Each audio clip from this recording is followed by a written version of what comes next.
Welcome once again to Leto's Law. Here's Steve Leto. Alan passed along a story to me from Boston that I had not heard, but it's just, a typical scam, but it's another variation. And every time new technology comes along, a new scam comes along, we talk about it here and the scam evolves and another scam comes along. So it's like we're running around stomping out little fires that just keep popping back up again. So a Boston nurse signed up to walk dogs for extra money and got scammed.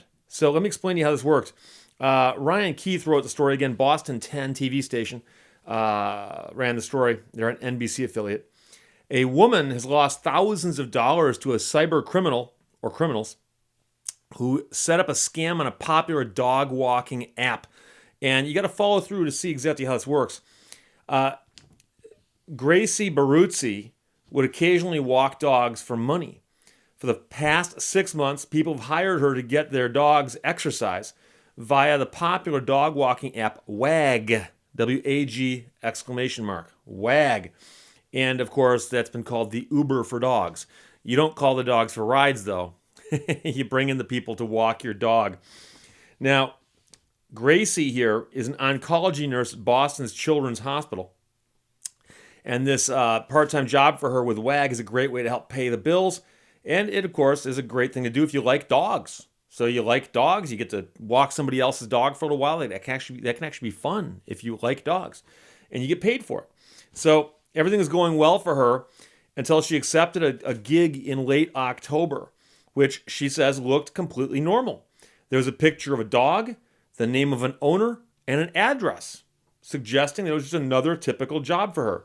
So here's the deal. The dog profile was for a dog and an owner and a street listing that was the whole thing fake. It was all fake. Now, there may have been an address, but there was not a person there by the name with the dog as described in the app.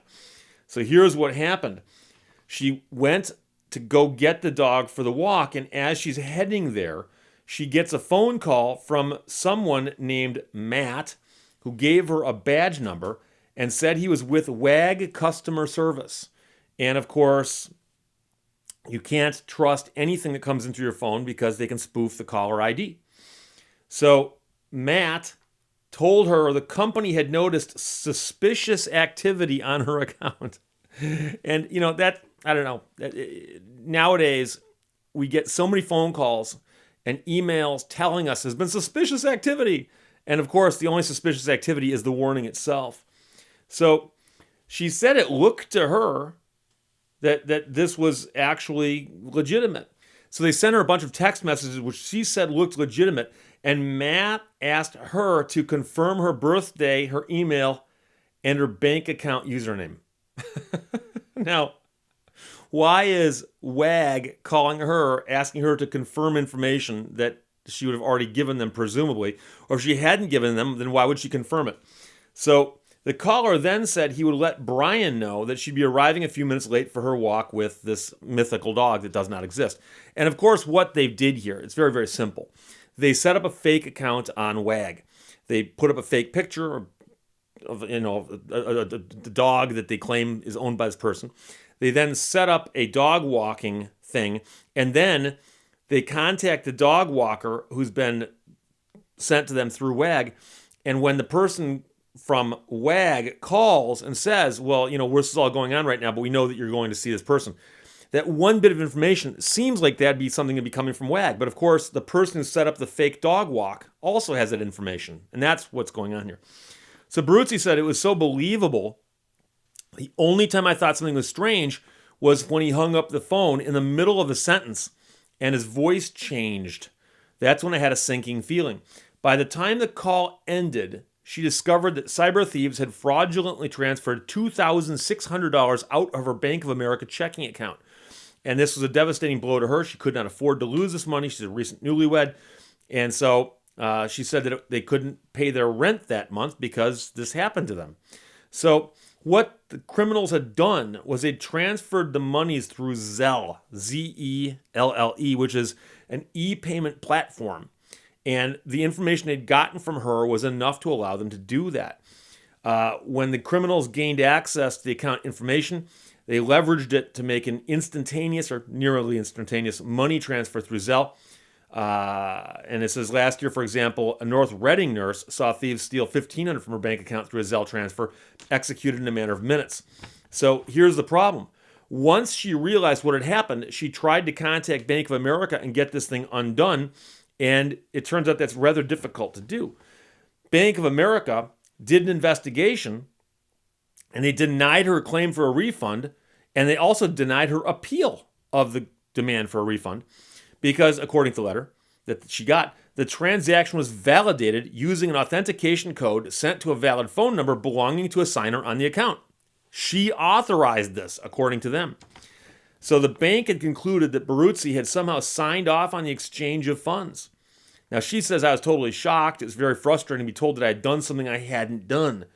In response to questions from the TV station NBC 10 Boston, a Bank of America spokesperson passed along tips for how to protect online accounts and to avoid falling victim to scams and added, consumers should never provide confidential account information to non-account holders. So, when somebody calls you and says, hi, we're from WAG, we're from Uber, we're from this, we're from that, doesn't matter where they're calling from, okay? You don't give them that information.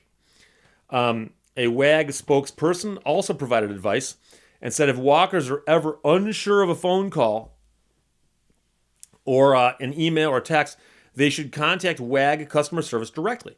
So when someone calls you and goes, hi, I'm calling you from WAG or Uber or eBay or Pinterest or whatever, Fortnite, I'm joking. When someone calls you and you say, oh, okay, hang up the phone and call them back. Not at the number they give you, but call back the number that's actually, on the website or whatever. And they're going to go, what? What? No. What are you talking about? So WAG will never contact customers or caregivers to ask for login information, passwords, or other banking information, the spokesperson wrote.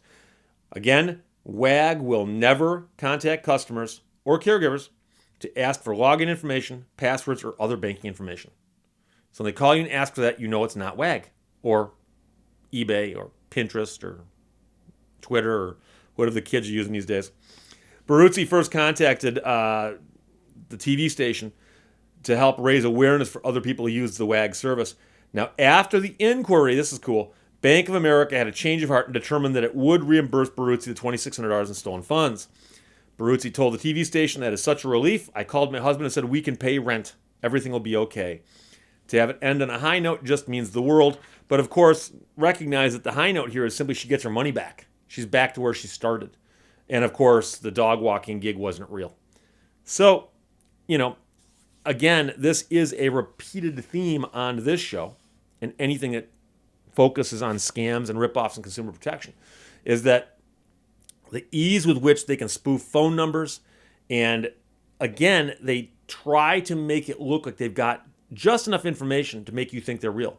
And what they had here was simply that they knew she was going to do this one particular job, but they knew that because they had set the job up, it was fake, So again, think about this stuff, but they're always banking on the fact that they're going to catch you off guard and appear to have a little bit of information.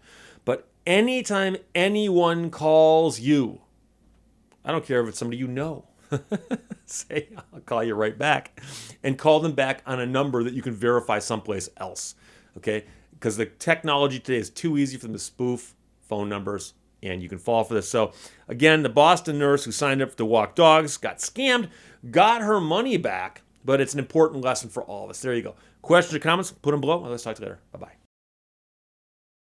Thank you for watching Leto's Law. I now have a PayPal account that accepts Cayman Island quarters.